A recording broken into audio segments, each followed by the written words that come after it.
Let's talk about data validation lists. I've got a video from about 2 years ago that shows 4 ways of using a table as the source for a data validation list. But here's the thing, you don't need 4 ways, you just need one really good way. You don't need a list of pros and cons of each method, you just need one way that works every single time. And that's what we're covering in this video, the one good way that you should be using going forwards. So if you're ready, let's get started. The issue is that we can't put a table reference directly inside a data validation list range. If we do, it won't accept it as a value and we just get an error message.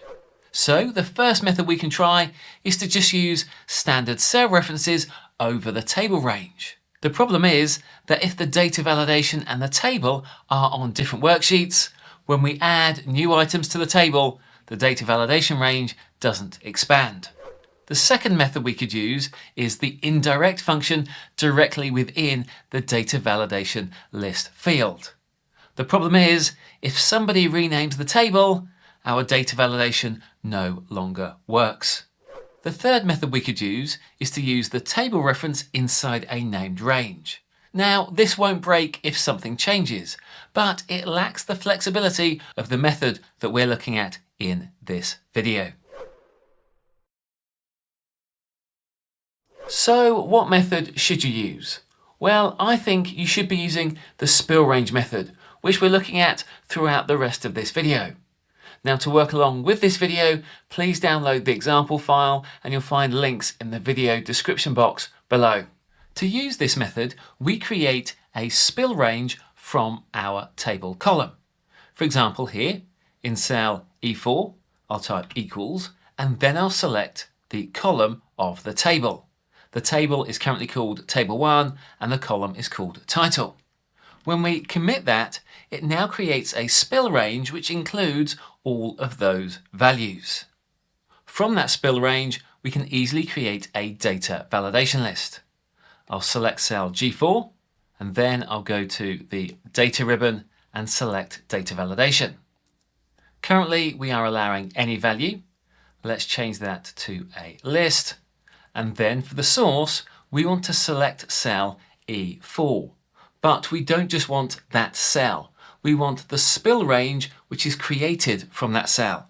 Therefore, we're going to enter hash. I'll click OK. And now we have a data validation list which includes all of the items which are contained in our spill range, and that spill range references the table. Let's select one of those items and let's use an XLOOKUP to calculate the number of pages for that book.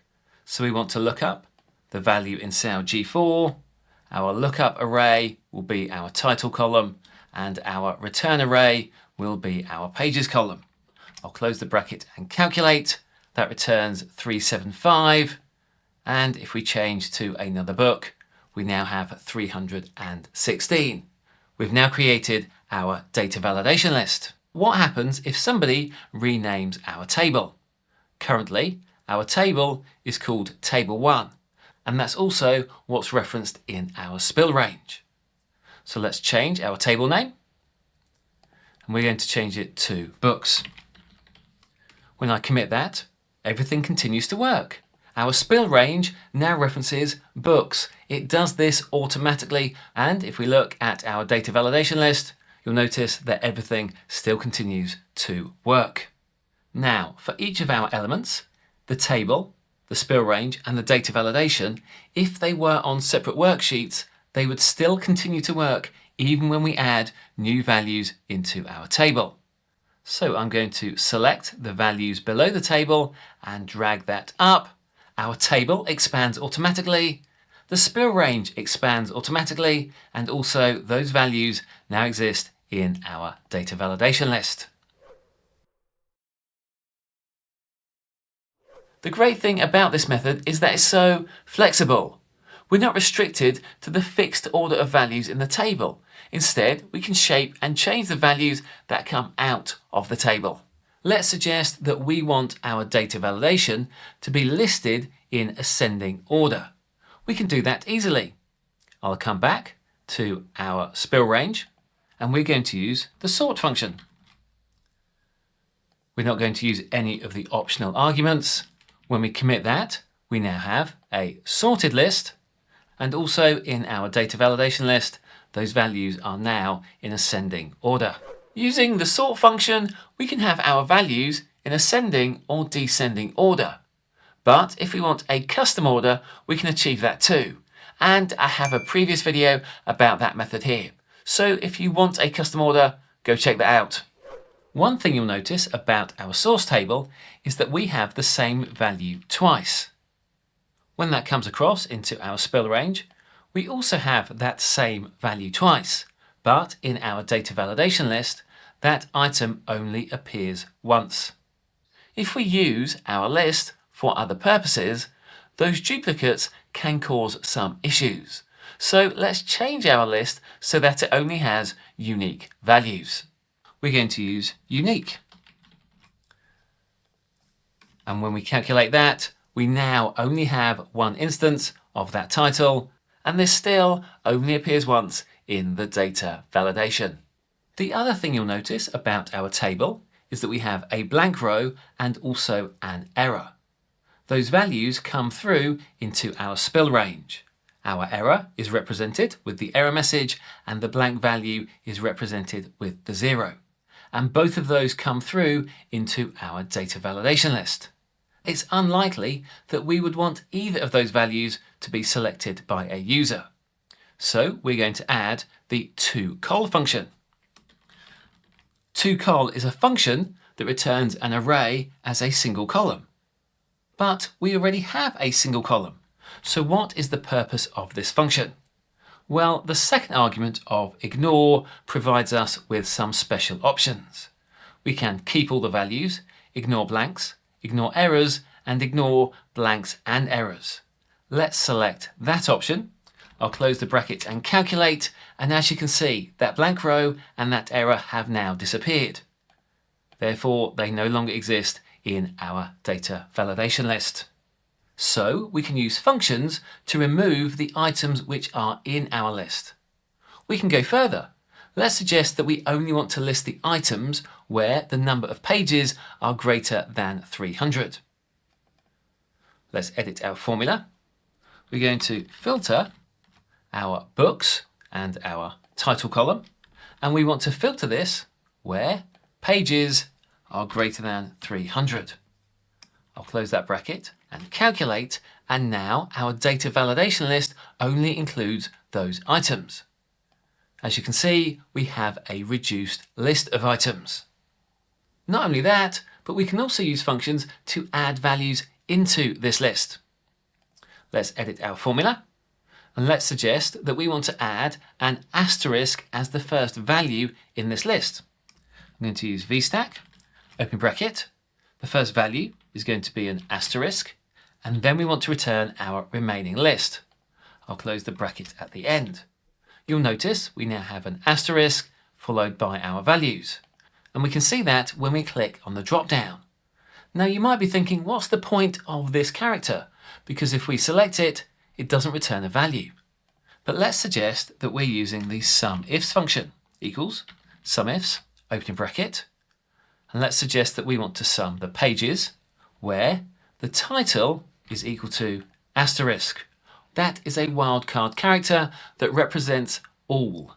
Therefore, when that calculates, it now gives us all of the values in our pages column. So now, from our drop-down list, we can select a single item and it will calculate for that item, or we can select the asterisk and it will include all of the items.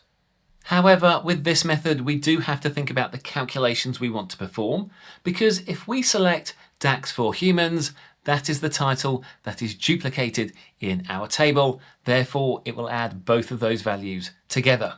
So, depending on your scenario, that may or may not give you the value that you expect. Next, let's suggest that we have 4 data validation lists across 4 rows, and we can only select each item once. How can we handle that with this scenario? We're going to come back to our spill range, and we're going to create a let function. Let, opening bracket. Let allows us to create a name which we then reuse again in our formula. The first name that we're going to create is full list. Then we place a comma and we then have our calculation. So that calculation result can be referred to as full list. At the end, I'll enter a comma and then press Alt and Enter to create a new line. Let's add a new name of filtered list.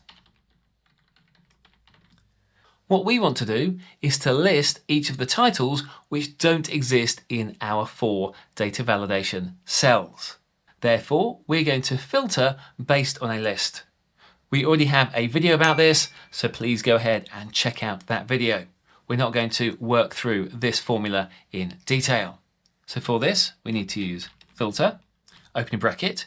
We want to filter our full list. That is the result from our previous calculation in the row above. And then we want to include the items which are not is number. Xmatch. We want to Xmatch our full list. And we want to look that up from our selection, which unfortunately we can't quite see. So let's select those cells, G4 to G7. I'll then close the Xmatch, close the is number, close the not, and close the filter. What this section of the formula does is that it checks if an item has already been selected. If it has, it removes it from the result which is returned. Now let's create another new line and we want to return our filtered list. I'll close the bracket and calculate. Let's take a look. Let's select our first item. When we do, our spill range now gets smaller. That book has been removed from that spill range. And you'll notice that book is no longer available. Let's select another title and then another title, and each time we do, that title is removed from our data validation list. And that's it. We don't need 4 different ways to use a table as the source for a data validation list.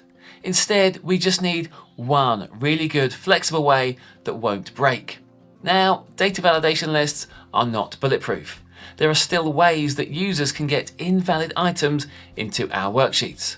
So make sure you watch this video next to find out what those issues are and how you can resolve them. If you like this video, don't forget to subscribe and get notifications so you don't miss any of our future videos. Thanks for watching, and I'll catch you next time.